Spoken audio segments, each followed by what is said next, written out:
we are launching a podcast. The business journey of an immigrant entrepreneur matters not one iota if we can't take care of and handle the personal journey of the immigrant entrepreneur. There's 1,000 issues in question related to what we all need to do to live happily every day. I think the business side of the immigrant entrepreneur journey will come naturally amongst the community once those personal things are figured out. If I can't take care of that, then how the hell can I go raise money for my startup? It's impossible. The thing about being an immigrant is that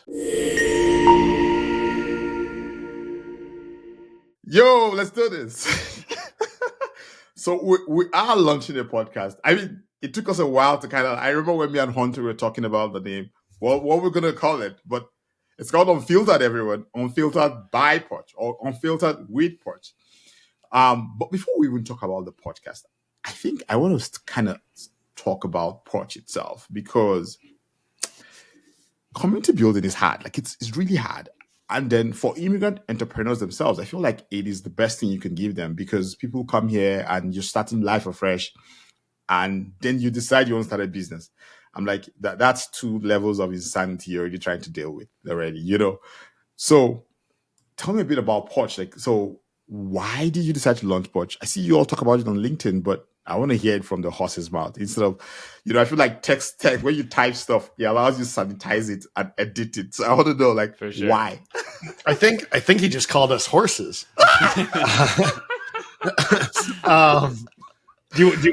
do you want to start, or do you want me to start? Kick it off. Okay. I'll jump in. First of all, thank you so much for talking with us and having us and so on. And again, we're not fussed exactly what we call this. We're just excited to be part of it and working with you and so on. So, I guess to start with, and to answer your question, how did we get here? Why are we even talking about this word PORCH? It started, many, many moons ago, I guess I'll go back a little bit, but I'll try to keep it quick, growing up Canadian and starting to believe deeply in what I believe Canada's all about to some degree, which is, and I know nowadays there's lots of debate on this, sadly, but I do believe that immigration is a wonderful thing for many reasons.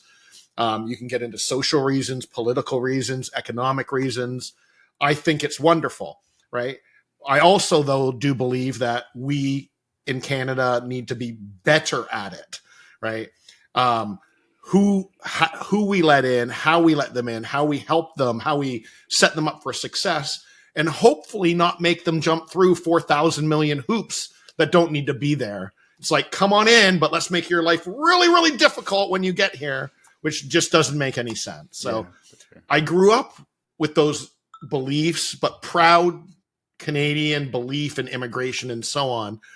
And then, fast forward to, let's say 3-4 years ago in my career, where I started to work with an organization and learned a lot more about entrepreneurship for immigrants. And it brought me more into really trying to understand, not just, again, my belief in immigration being a good thing, but the entrepreneurship side of it, an SUV program and all the things that go on around immigration and entrepreneurship. I've always been interested in entrepreneurship, but this brought the two, if areas together. I also have a background in community building. And I think what happened is I brought all these ideas together and said, I believe deeply in immigration. I see what's going on with entrepreneurs, and I do have some experience in being a founder and working with founders. And I see the power of real communities, and we can define that later, but real communities, not marketplaces, real places where people are here to help each other, are all there for the same mission. These 3 concepts coming together was like a hypothesis or a thesis that Hunter and I had to say, if we can bring these concepts together, would it help immigrant entrepreneurs make their lives just a little bit easier, solve some of the problems out there, or at least make them easier to overcome? And that was a thesis. And we went and asked and did some research and talked to many, many, many immigrant entrepreneurs. And we defined what we were thinking. And they, without fail, every single one of the people we talked to said, if that existed when I came to Canada, yes, my life would have been so much easier or quicker. I would have been able to learn things better, whatever the situation is. And so we went and built it. And I'm blessed enough, this started a little bit with me, but very quickly became Hunter, who, if anyone doesn't know, who might be listening to this, is my son, as a co-founder. And I hope he would echo what I'm about to say, but there's not a better co-founder in the world that I could have that I could have picked. We are a great team, and it is an absolute special thing to be building something that actually is built to help people, not to make money, but to help people, and to do that with someone you love. Absolutely amazing and special. But so that's how it kind of all got started. But I'll shut my mouth because Hunter thinks I talk a lot and pass it around. Like Hunter, before you say anything, I'm envious of you because my dad's late, but I would do anything. Like I would do anything to be able to even work on him with a business for like a year or two. Like I would do absolutely anything. So when I see two of you working together, I'm always like, oh damn, I'm envious. That's very nice. So from my side, it's a bit of a different story because I am a bit younger than Neil, obviously. Now that he threw out that I'm his son, so I'm a bit younger than Neil. I recently graduated from a commerce program at Queen's University, and I always, and this might sound a little selfish, but I always had a passion for entrepreneurship, and I always had in my mind that I wanted to start a company one day, and I didn't think it was going to be this early on in my career. I'll be honest. I'm very grateful to have done it. But I wanted to be an entrepreneur and I wanted to start my own company. So I worked at a bunch of different startups throughout university and different industries, sort of learning what they do well, what they don't do well, and I know community is different, but same sort of mentality from like a founder standpoint. And Neil, like he said, was working with an organization and getting sort of immersed in that immigrant entrepreneur space. And I think he just came home one day and was like, hey, like here's what they do well. Here's what I think immigrant entrepreneurs need more support with. And we said, hey, like I want to start a company, and to be able to pursue selfishly my dream of entrepreneurship while also helping other incredible entrepreneurs. That was sort of like the best of both worlds for me. And I was able to accomplish that. And also, and more importantly, I think, is it's entrepreneurs that need a bit more support than someone that's born in Canada or born in the US. And that's totally okay. It's part of the journey. And I think that's something that a lot of immigrant entrepreneurs go into knowing that but they're the right type of people. They're ambitious. They want to succeed. And so that's sort of my story behind it. And so a bit selfish on that side, but it's also been, like Neil said, a dream come true. Been able to do it with my dad. It's amazing. I think we work very well together. We, like any co-founders, we fight sometimes, but at the end of the day, it's family together. And I think it's really added to the sort of the mission that we have here and the impact that we've been able to start creating, and hopefully continue to grow and impact more people. And when I say we, by the way, I don't mean Neil and I making that impact. It's what we've created that's able to facilitate that impact from all the incredible people that have been brought together in this club, community, whatever you want to call it. But that's sort of my reasoning behind it. And it's why I'm so passionate about it, is because I'm able to do it, follow my dream, but also help other people, which I've always had a passion for as well. Aren't we all selfish? I mean, like when you said the word selfish, I'm like, well, every human being has like goals. Like the question is usually they say, I think some people call it enlightened self-interest, where like does your self-interest also include other people? I feel like humans will always have goals like we want to achieve. The question is, do your goals harm people or do they help people? Like, we Right. want Exactly. our goals to help people, not harm others. For sure. Yeah. And I think that's why I've been able to be so passionate about it and be so into it, is because it is my dream and passion as well. So I think every entrepreneur needs to be passionate about what they're doing, Yes, obviously, or else yes, I agree. you need a reason to get up in the morning. You need a reason to do it every day, and you have to love what you're doing, or else it's probably not going to work out. Yeah, yeah. Like, if you look at like between when you all said, I think we could do this better, and where you are today, like, and I know the journey is still really long out there because I believe everything is a long game. And well, I mean, Porch is still probably, if you think about like it in terms of like a human being, it's still a baby. It's a baby that's growing up Yep. and For sure. finding its, trying to get over its sea legs and stuff. What do you think, if you think about the journey so far, like what do you think are the biggest lessons you've learned, and the things, how you said things that kind of stand out of like, okay, we need to do these to help Yeah. immigrant entrepreneurs find themselves? Because I think you all have I'm part of the community. I think you all have a great thing going on there. So Yeah. it's more Thank like, you. We're honored that you are part of the community. So Hunter, I'll take this to start and jump in here, but good timing on the question because we've been deep into this, and you're right. I mean, as any founder does, or I shouldn't say that, and most founders are very impatient, right? And we're no exception, right? We often have to remind ourselves that we're babies as it relates to Porch, and even though we've been working our butt off 24/7 for 2.5 years because we're so passionate about this and we want to help people and we're loving it and so much great feedback, it's still an absolute infant. And we have to not to be hard on ourselves. Like we want to be bigger, we want to be better, we want to do this, but then we have to pause and say, but we've actually done pretty good. It's only been 2 years. And we all know that that's the case. Any founder going through that journey, right? And we've all heard the stories. There's no such thing as overnight success. And, overnight success, it was like, how did that company all of a sudden made $1 billion? And they're like, well, yeah, but in the background, they've been working their butts off for 20 years. You just didn't know it. So we try to remind ourselves of that all the time.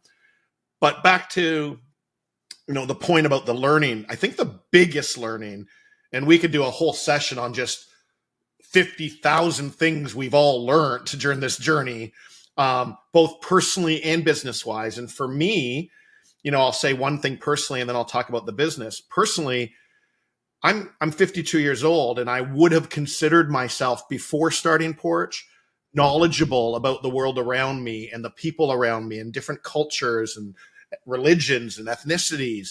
And I tell you, I knew nothing. Nothing.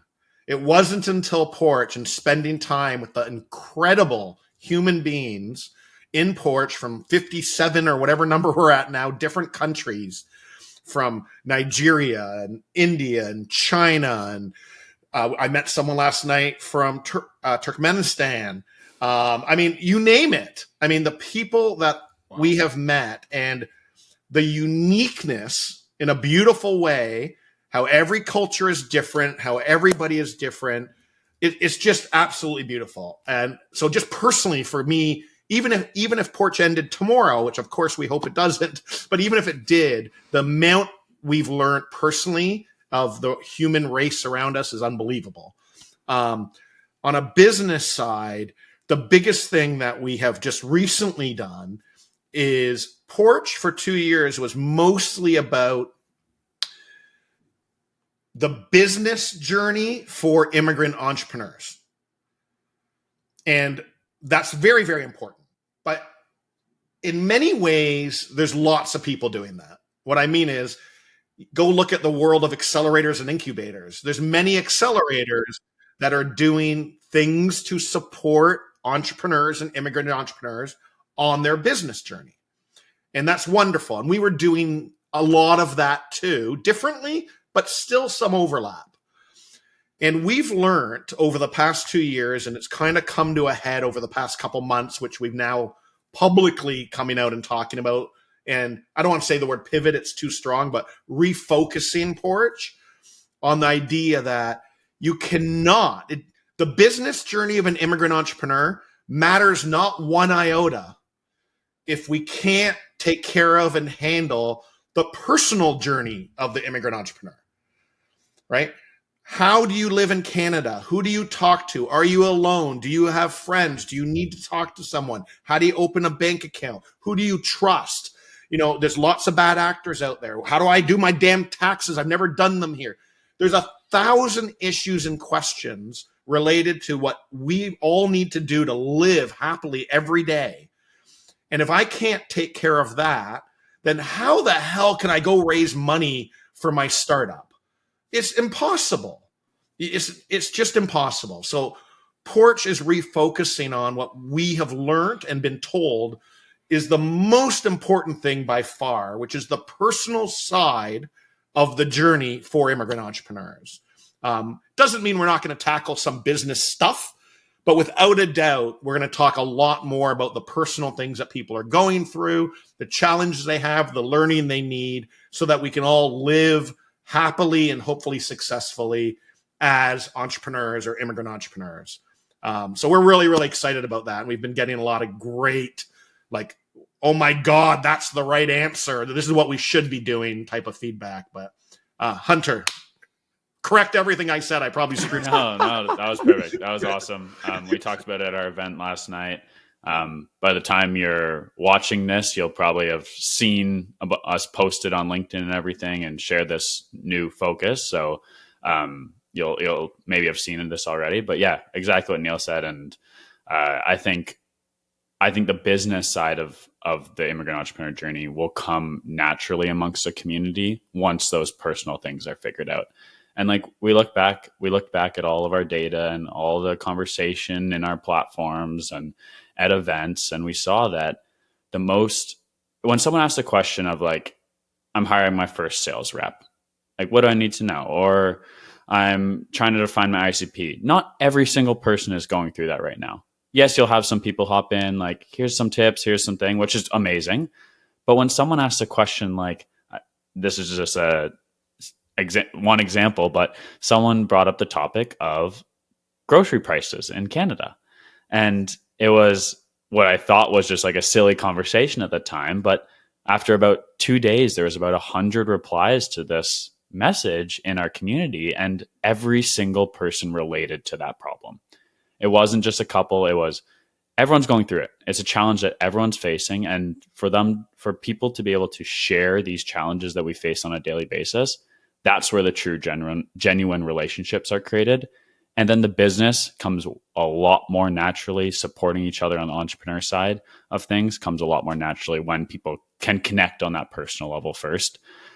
So that was a big reason behind our refocus to that personal side of the immigrant entrepreneur journey. But we're excited to see how it goes. We'll have just launched it probably by the time you're watching this, and we're excited to have this focus. And again, that's why we're really excited for this podcast that we're launching as well, because that's what it's about. It's about sharing those stories and those journeys of immigrant entrepreneurs, and we want them to be heard. They deserve a platform, and I think it's very important to share these challenges with other people that are going through it, have gone through it, are planning to go through it. That's what it's all about. You know why I kept grinning while y'all were talking? Because I mean, I've spent the past 2 years talking. I've probably interviewed over, I say, 150 to 200 immigrants, different kinds of people from all over the world. Last night I was saying to a friend last night that so the thing about being an immigrant is that you're dealing with a ton of stuff.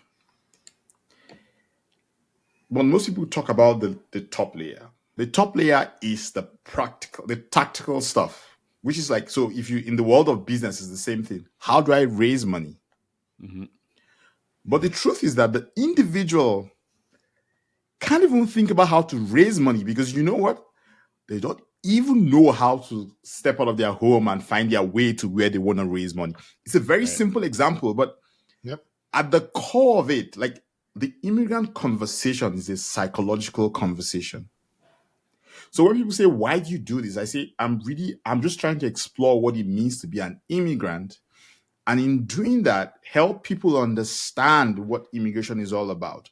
Because every single time you have an immigration conversation, it devolves to either a political conversation or the basic stuff.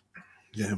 And it's the reason why I tell people, if you tell an immigrant, can you come to a webinar by RBC where they say how to get a mortgage? He or she or they're not going to show up. But if you tell an immigrant, Neil and Hunter and Dozier and Ting are talking about the mortgages at some event, they're going, oh yeah, so you tell me about it. You know why? Because for the immigrant, trust, they're scared. Yeah. Yes, they don't trust. There's a ton of things they're dealing with.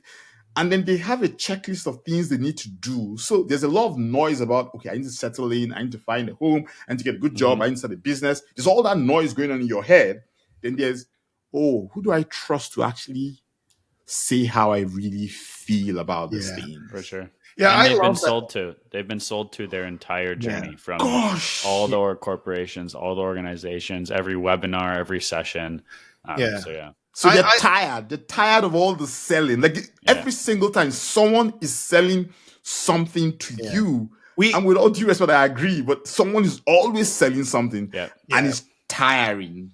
Yeah, we get a lot of, this resonates so well, and I'm glad you said it again, because it's kind of what PORCH is based on, right? Which is this whole idea of we being, again, the community, not me personally or Hunter personally, we, the community, want to be a trusted group, a trusted entity where you can come, be open, be honest, get feedback, get a referral, make a friend, whatever you need. We all need different things. Everyone's at different places, has different needs, is in a different mental place. We're all unique in so many ways. But the trust is not unique. Everybody wants to feel like they can trust somebody or a group of somebodies. And we talk a lot about that. We talked about it at our event last night. And, when I give the little speech on what PORCH is about and that we're here to, hopefully, many of you in the audience don't know me, but I hope you will learn to trust me, because that's what this is all about. We're here for you, not to sell you anything. No one's going to try to make any money off of you. That's not the goal of this. And when we talk about that, we see, like you said, we see everyone either clap or shake their heads yes, or thank goodness, because you're right. It's just a mess out there. And there's sadly a lot of bad actors. And just two quick examples. At the end of the night, we had an event last night. And at the end of the event, a gentleman, I won't mention his name in case he's listening and he doesn't want me to say his name, but a wonderful gentleman, immigrant entrepreneur, at the end of the event,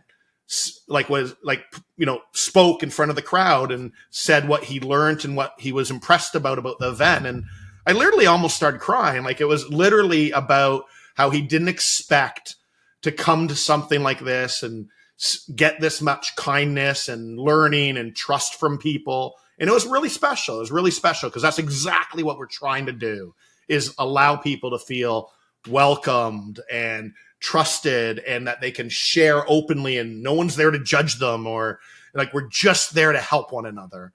And then another lady, which again, I'm very emotional, so I was almost crying on this one too.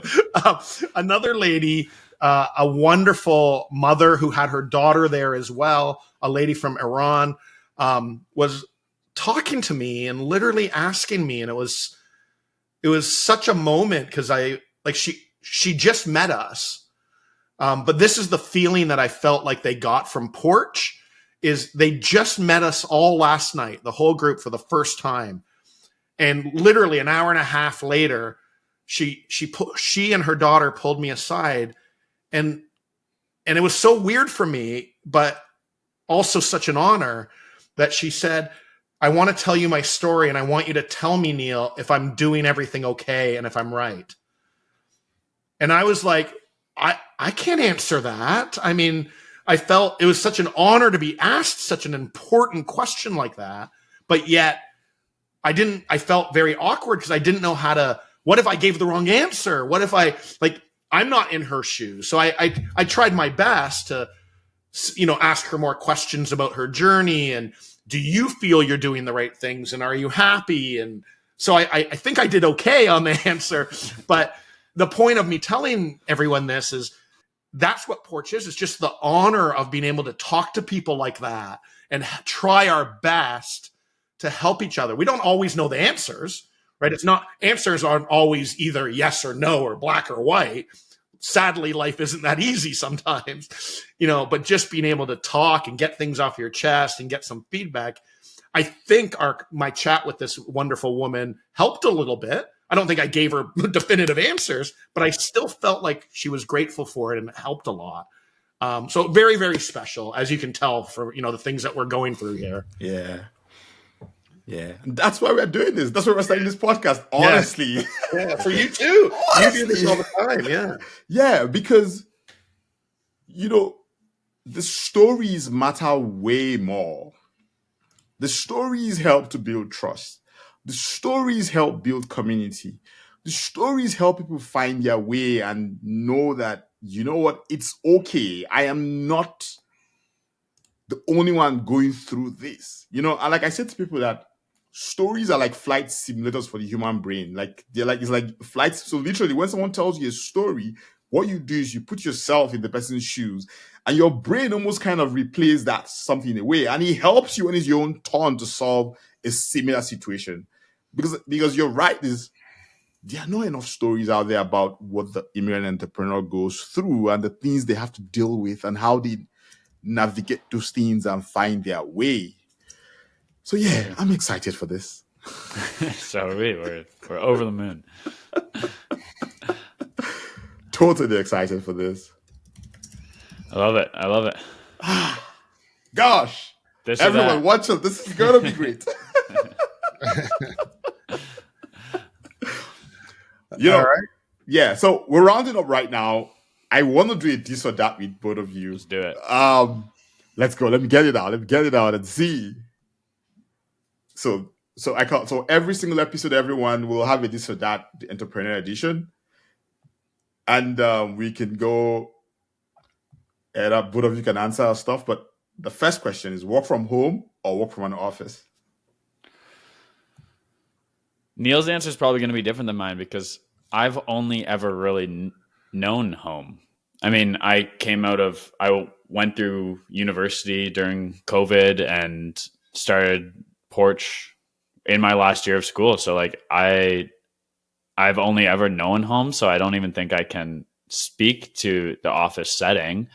I think it's important. I think hybrid, to be honest, is the best setup for a lot of companies. But again, it depends on what your company is. But I don't know. I'm interested to hear what Neil says since he has a lot of years in the office. Gosh, that's a question. I think there's pros and cons. I mean, I'm going to give a real political neutral answer. I think there's pros and cons and benefits. I do believe, I guess I would say, I think the perfect world is some kind of hybrid. I believe I love remote. I mean, COVID was absolute tragedy, but yet there was a silver lining in all the learning that we all got from what happened and going to remote and virtual. I think the workplace, generally speaking, provides a lot more freedom for people. I love remote. I'm more effective, more efficient, better at my job. And I think that's a lot of because I'm remote. But to Hunter's point, I think a lot of it's because I've experienced both. So I think remote's great. I think for many people, it's, incredible and effective and allows people opportunities that they wouldn't otherwise get because some people live rurally, but now they can work with, so there's so much goodness that comes from the remote world. On a personal level for an individual, I think we're still, as companies, evolving to what that means and how to still treat people properly and give them the opportunities they deserve, even if they're remote. Yeah. What I mean by that is, let's pretend I'm an average CEO who runs an office that has people virtually and in person. And I just believe the reality is that if Sally walks by me every day in the hallway and I see her and I talk to her versus someone who I almost never or as often don't see or talk to in person, I believe Sally, by default in human nature, will get more of my mind space and potentially more opportunities. And I'm not saying that's right or fair. I just believe that that's the world we still live in, because I don't think most companies have learned to treat remote in the way that we used to treat in person. They're still figuring out how to do that. They're still figuring out when to touch base and how often and how to trust people. So I think that's a challenge. And I think on the other side, if I was a young person going into my career, I think I'd want to be remote. There's no doubt about it, selfishly for me and the freedom it provides. But I also believe you're missing out on some things. I really do. I grew up in a world where the friends I made, the people you meet, sometimes your partner in life you meet in the work environment. And I know it's a different world. I'm starting to sound like an old person, but we'd meet people in work. We'd hang out. We'd go to a bar after. Whatever it is that you're into. It was a different work and way of living. And I do believe there was some wonderful experiences and things that come from that I believe just will be missed if it, I just believe that's one of the negatives of being remote, I think, personally.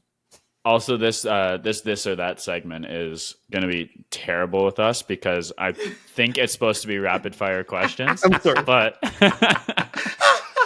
okay, so we have 5 questions. We both like to talk a lot. I'll make them rapid fire. We're going to do one word answers. Yeah. All right, one word answers.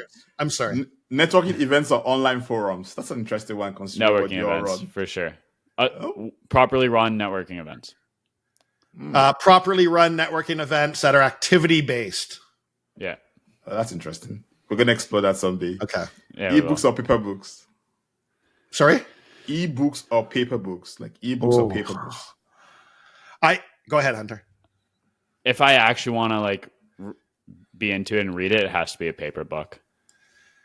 For me, it's I of course grew up with nothing but paper books. I still have a library behind me filled with paper books. But in my world today, I'm not even ebooks. I'm all audiobooks because I listen to them in the car traveling. So I'm now an audiobook person, even though his nostalgic wise paper books, of course.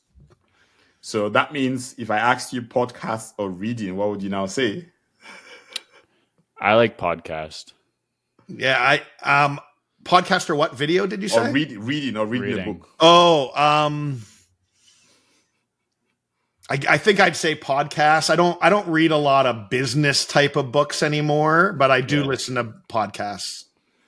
I'm with that. I think the good thing podcasts did for us is it allowed us to compress business books that sometimes will go on and on one idea into an interview. So you could listen to someone explore the idea and you just move on instead of buying a book and reading and you're like just finding out, there's only one kernel in there that you wanted. Yeah. And the last one is coffee or tea. I like coffee in the morning, but tea. No, choose one. Choose one, Hunter. Stop being a political. If I had to, I think I prefer tea. Yeah. If I had to have one. If I had to pick one, it's coffee. Yeah, me too. Coffee. I'm a coffee person. I just finished my last cup. But thank you so much, fellas. Thanks a ton. I mean, looking forward to building this out. Looking forward to all the conversations we'll have with both people within the community and other entrepreneurs out there who are immigrants and who we can learn from. I think this is going to be exciting. Honestly, I think it'll be exciting. Super excited. Thanks a bunch. I think we're going to be able to show off some awesome immigrant entrepreneurs. So we're excited too. Yeah, it's a pleasure. Thank you so much.